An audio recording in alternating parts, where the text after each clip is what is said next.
Well, hey everybody, and welcome back to your group. This should be at least your third meeting together. And if you've made it to this point, you're hopefully making some friendships and getting a rhythm for how your group functions, not only while you're together, but hopefully outside of your meeting times as well. Now, if you make it through today, you're likely going to make it until the end, which our study of Philippians is going to lead us right up to Easter.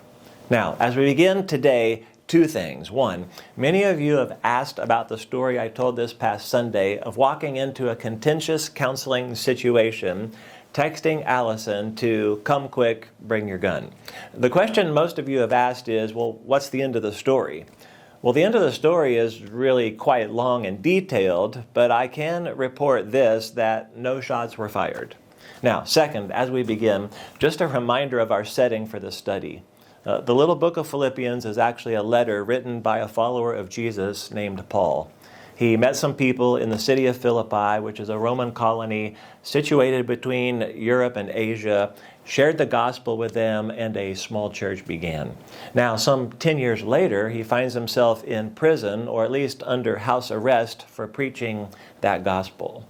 And essentially, the gospel of being that Jesus is Lord will definitely get you in trouble in a world that considers the Caesar to be Lord.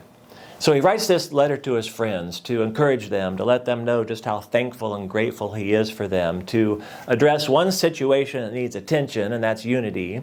And he's writing to let them know that he is okay. Now, Paul's situation, where he is and why he writes, really comes into play this week. And we're going to look at this section in chapter 1 that begins in verse 12, where Paul says, I want you all to know that what has happened to me. And this is part of the letter where he should have talked a lot about himself and how he's feeling, how bad the food was, what it's like to be chained to Roman guards and needing to ask for toilet paper while they're standing next to you. He should have done some complaining here, at least updating them on the things he was concerned about and maybe afraid of. But he says, I want you all to know that what has happened to me has actually served to advance the gospel. So again, he's talking about the fact that he is in prison behind bars, or quite possibly in a house arrest situation, in chains, put there for preaching the gospel. And the gospel, I've been suggesting, is the central theme to the letter. That Jesus left status with God, became a human, expressed as a servant, endured the cross on our behalf, and through grace invites us to declare that he truly is the Lord.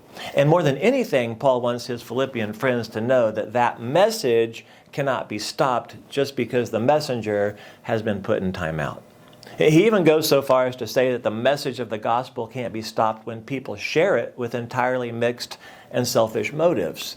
Because it certainly seems like people who knew Paul were in prison decided to take the opportunity to cash in, to gather a following maybe in his absence.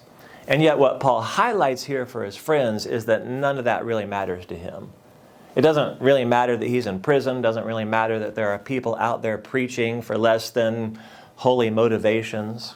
What mattered most to him was that the gospel was being preached and people were receiving it.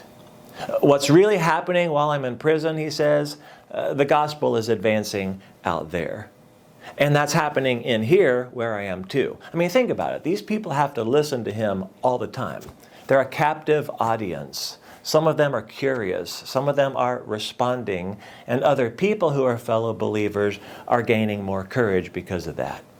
Even read at the end of this letter in chapter 4, verse 22, that there are people in Caesar's own household, maybe people who work for him, who are believers. So the gospel is advancing inside and outside of his imprisonment. And Paul believes that no matter what happens to him next, the gospel will continue to advance. What I hope that we can give some attention to in our conversation today is to be looking for how God might be working in our circumstances to advance the gospel, either in our life or the lives of other people.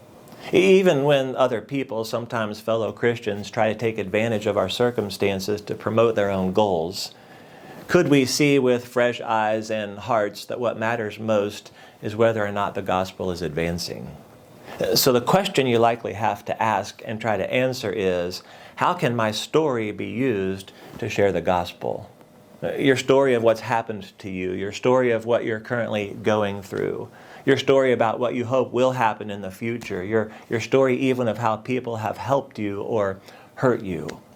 And maybe we will come to embrace the truth that wherever God has you anchored right now, and whatever it is that you might be experiencing, He intends for the gospel to advance.